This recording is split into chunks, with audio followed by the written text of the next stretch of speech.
Bonjour, bonjour, bienvenue sur la chaîne de l'échoppe Esoteria. Aujourd'hui, je vais vous présenter l'oracle des bardes. Ce jeu a été écrit par la conteuse et chamane Marie-Noël Anderson, illustré par l'autrice, artiste, thérapeute et cartomancienne Célia Mélesville.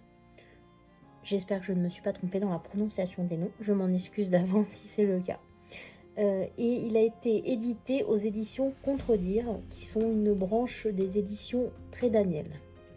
Je vous mets bien sûr en description tous les liens où vous pourrez retrouver leurs travaux.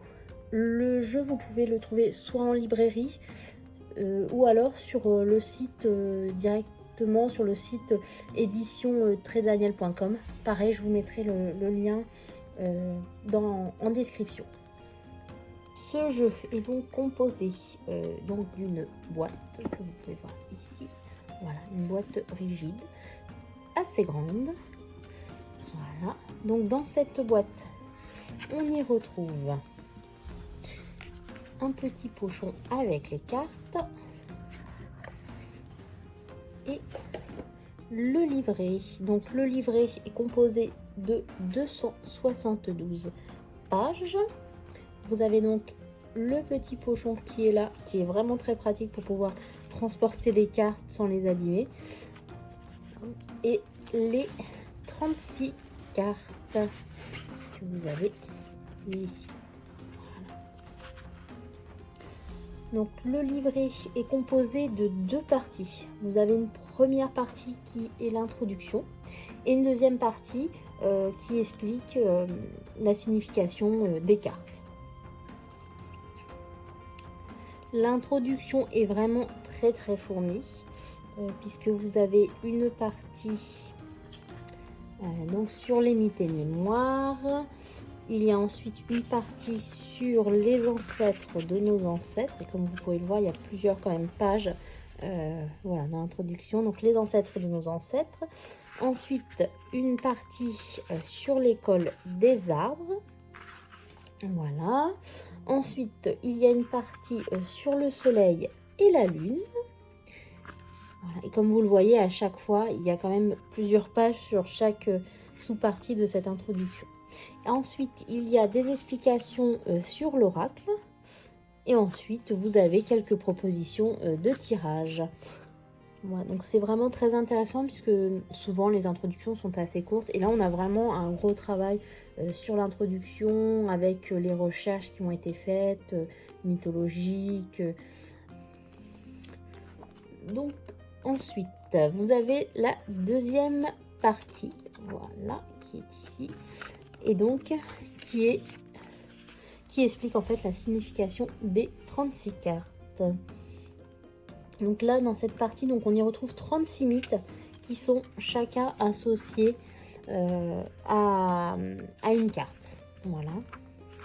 On y découvre l'histoire et les légendes des bardes en première partie d'explication, leur universalité et leur intemporalité. Vous voyez, c'est quand même un conte à chaque fois qui est quand même, on va dire, assez long. Donc vous pouvez également approfondir la signification de chaque mythe grâce à la description de la personnalité qui correspond du coup au mythe. Ensuite, vous avez le défi à transcender qui est toujours attaché au mythe, ainsi que la structure, voilà, du mythe. Ensuite, par respect pour les traditions celtes, du coup, elles ont décidé d'associer un arbre à chaque mythe, dont la symbolique apporte un ultime éclairage utile au processus.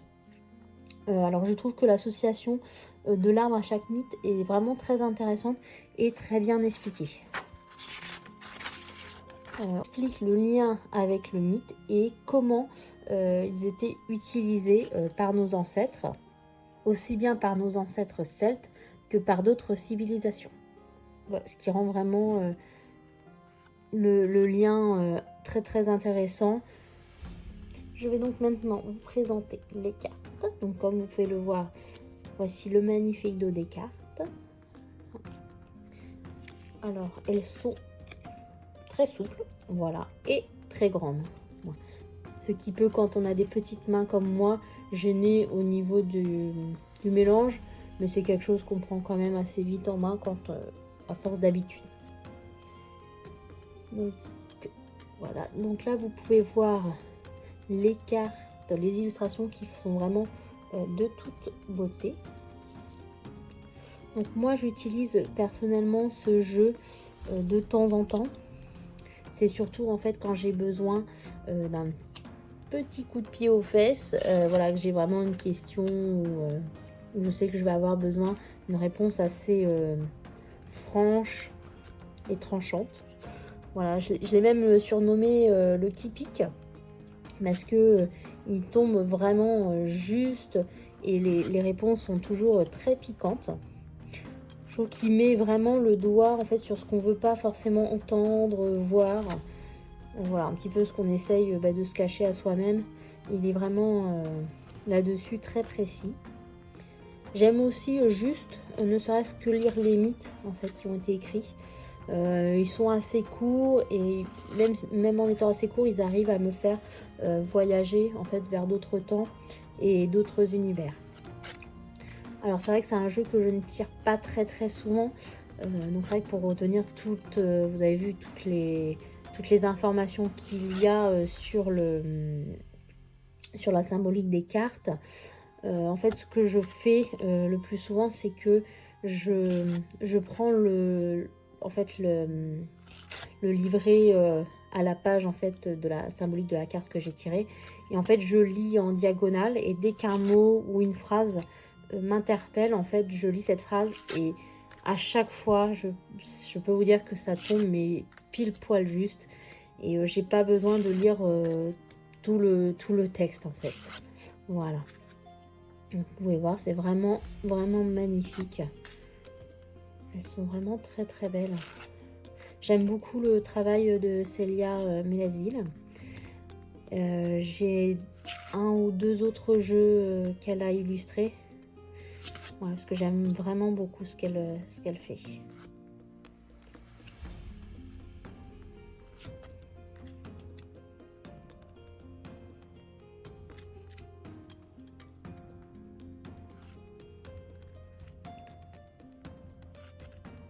C'est vrai que là, les illustrations font très douces.